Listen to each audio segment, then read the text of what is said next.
Teenager becomes Nigeria's vice president for one day. Viral headlines, smiling photos, and trending tweets. But what's really going on, you might ask? Is this leadership empowerment or just another PR stunt to distract a frustrated population? And in Anambra State, Governor Charles Soludo is facing serious accusations. Report says he is planning to arrest outspoken religious leaders. The state government says it's fake news, and Nigerians have seen this play before. Now he is coming out to defend himself, and we are following up on this particular story. Now, these are the two major headlines that we'll be discussing today, and we're starting first with the interesting update. We saw a teenage girl in person of Joy Ono becoming the vice president for a day. Now, for the entirety of that day, she sat on the vice president's seat, the second office in Nigeria. And while on seat, she advocated for girl-child inclusion in education and bringing out her passion, which is focused towards girl-child education. But first, Ifoma, I have with me in the studio Ifoma Oji. Good evening and welcome to the show. Good evening, Sharon. Thank you. All right, now we're starting first with what just happened in Aso Rock, right? If you were the vice president for a day, what would you do differently?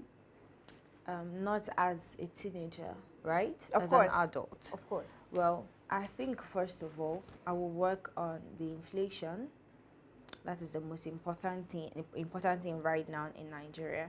I'll work on reducing the price of foodstuff in the market because I believe number one is now who chop is when you live today that you get to talk about tomorrow. You understand? Yes. So you live to but survive is it in one tomorrow. day you're doing this? Is it in one day? Oh, is it?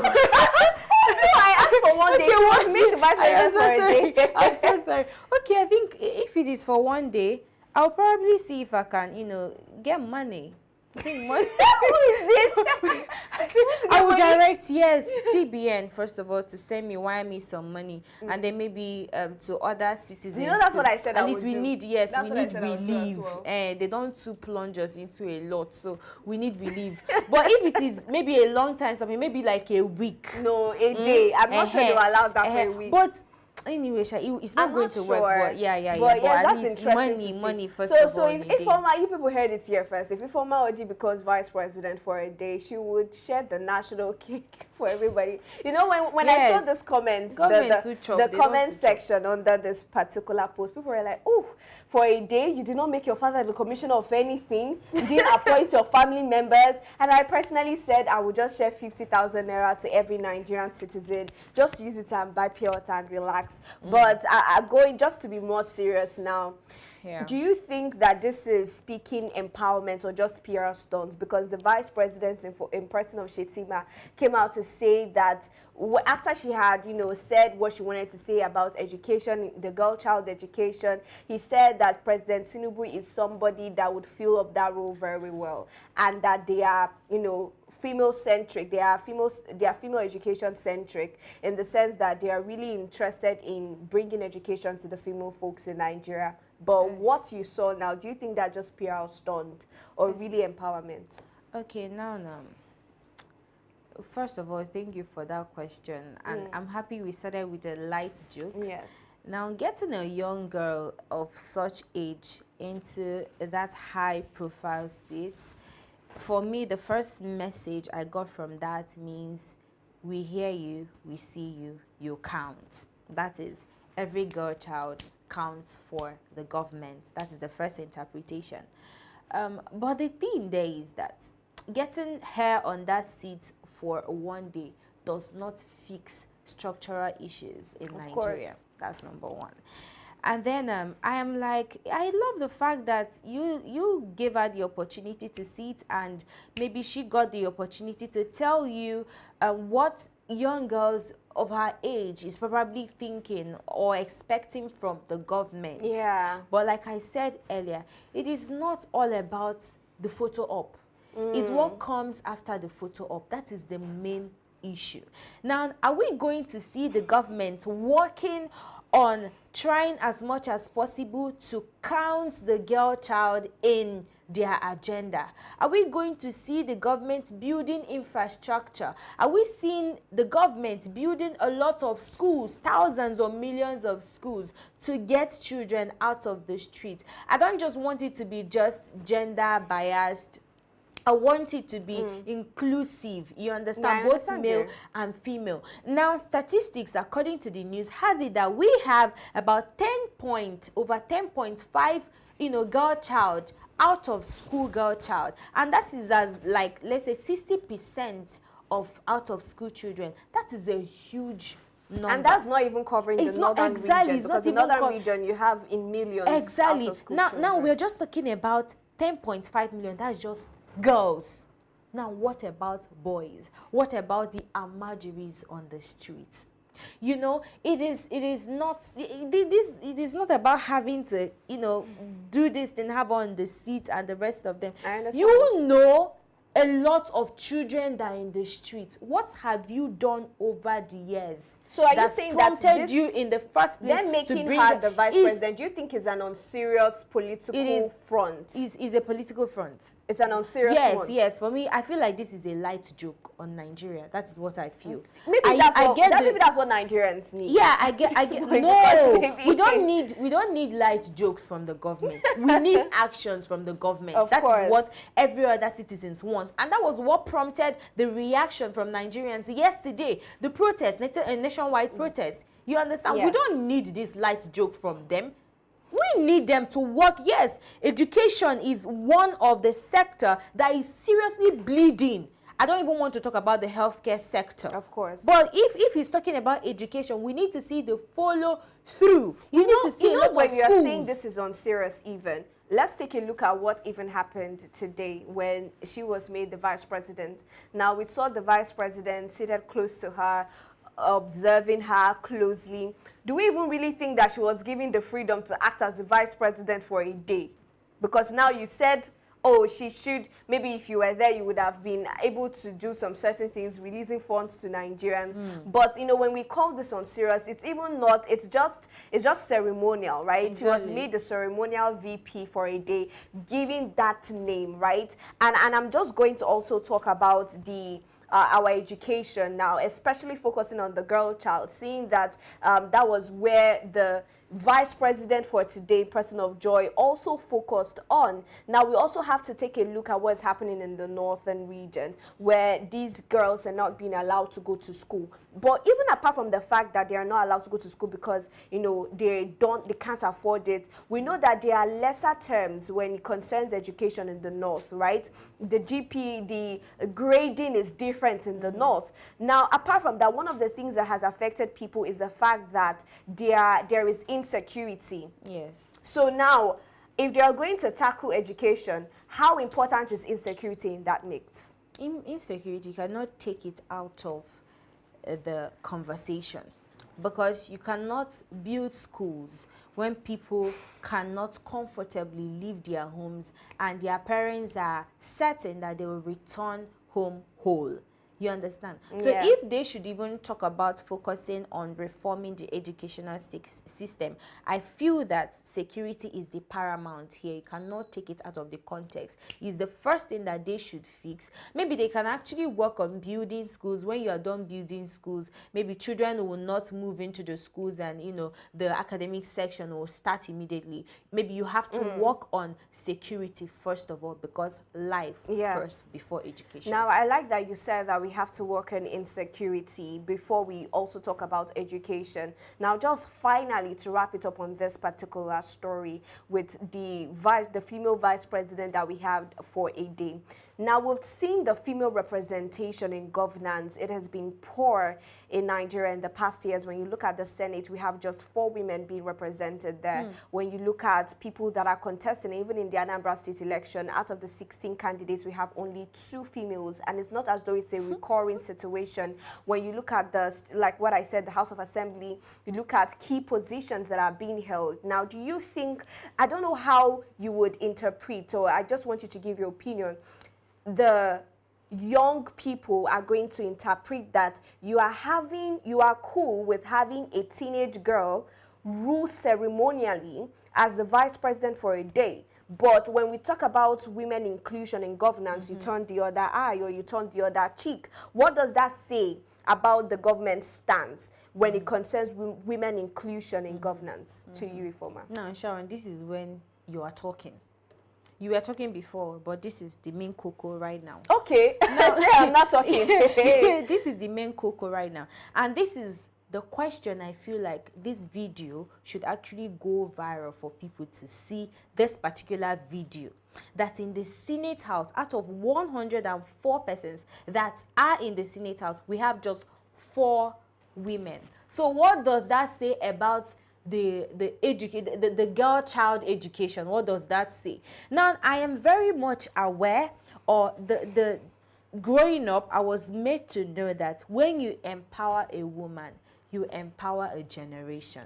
Now, a woman, or a woman that have not been given the opportunity to show you her potential, how can that woman empower generation? How can she translate what she was built, what she had in it, into the world? That's number one. Now we are seeing a whole lot of things going on in the Senate House. Should I talk about the case of Natasha Akpoti, on how the whole thing, the back and forth with the Senate president, and how Nigerians at large reacted to that situation, then that incident? Then for me, I feel like the female folk in Nigeria are being marginalized. Yes, we talk about the East being marginalized, but we talked about females this afternoon.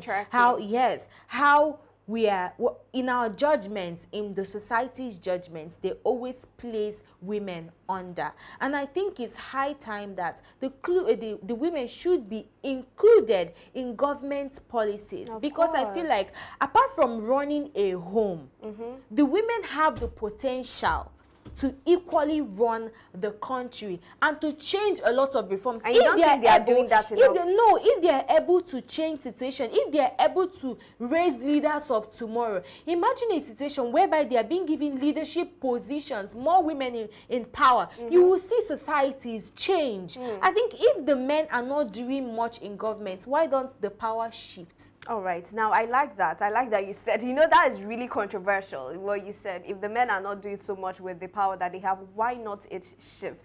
Nigeria has had a long history with holding on to power, whether it's working or whether it's not working. Now, I don't know if there will ever come a time when we will see this power completely shifting. First female president of Nigeria. But yes, we'd love to see that. Now, we are going over to the next story that we have for today. It is Soludo being accused of plotting arrest of religious leaders. So when you're talking clergymen, even priests now, Anambra State has come out to debunk that. But first off, Ifoma, where do we think these allegations come from, and are they credible?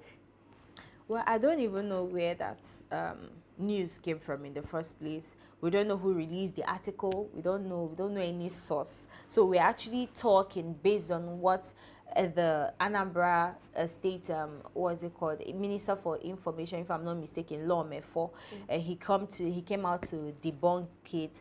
But if I'm to make comment on this, I would say that you know, religious leaders, over how many months now they have been on the run, especially the chief priests, all these people, traditionalists, yes. So they've been on the run. And also Soludo. Sharon. That's what they call it in the streets. So they've been on the run because of a lot of atrocities that they have been committing according to the governor of Anambra State.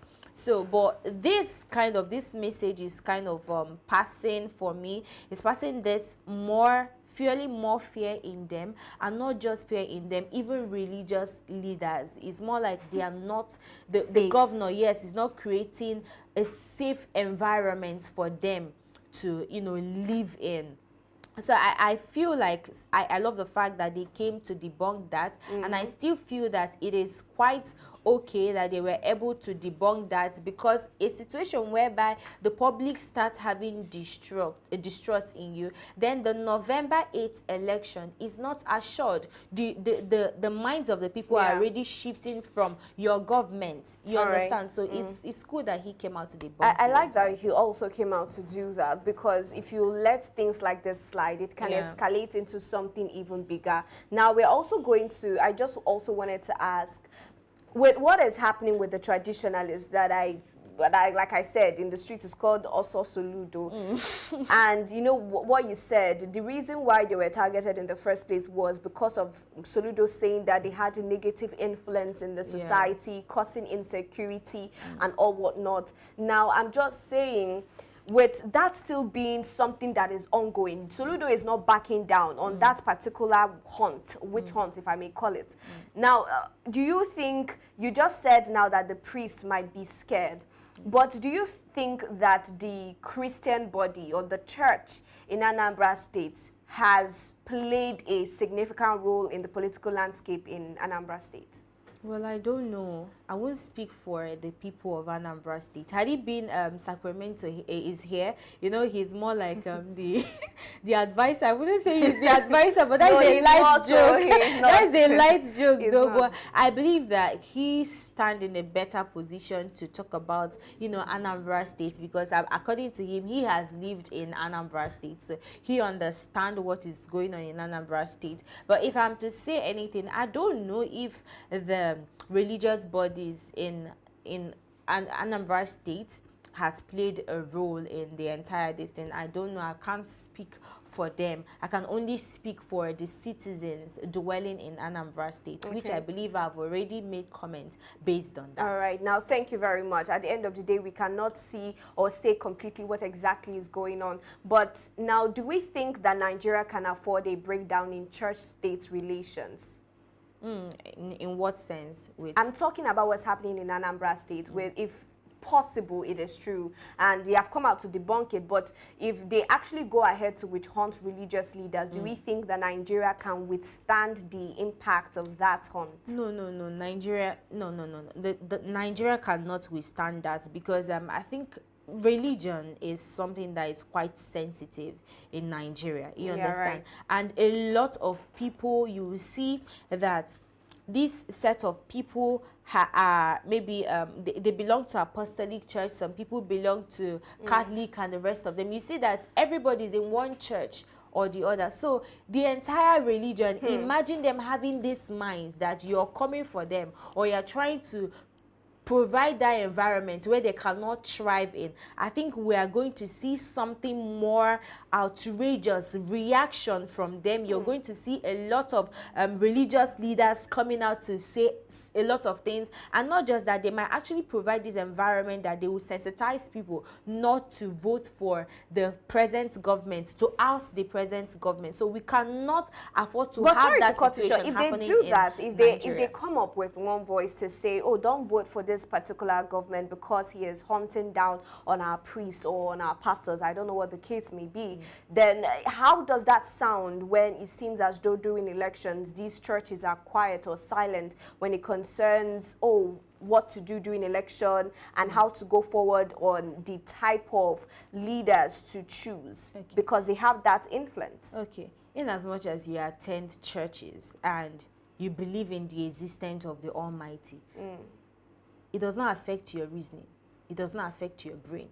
You have lived in Anambra State and you have seen maybe Soludo's works. Mr. Sacramento always referenced the good works that he has done. So I believe people should have the opportunity, or people have reasoning. They could reason or filter information. So it is left for you as an individual to decide if you can actually believe or adhere to what a religious leader is telling you. That's whether they tell you to vote or not vote. You are saying it just depends on the individual, that's their members, to make such decisions. So does that now mean that they still have such a power, when you just talked about them fighting back, to come out and be able to tell their worshippers or their attendees who to vote for, who not to vote for? Yes, they have the power, but like I said, it is the decision is left for the individual to decide. Even though I know that religious leaders pose more, you know, authority, they could actually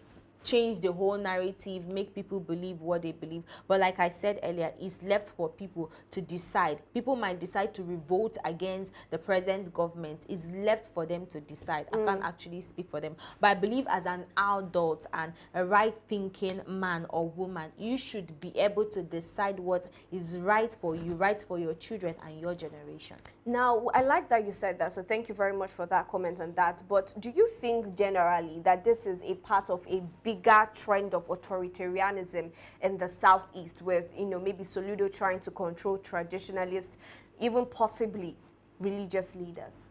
No, I'm not seeing that.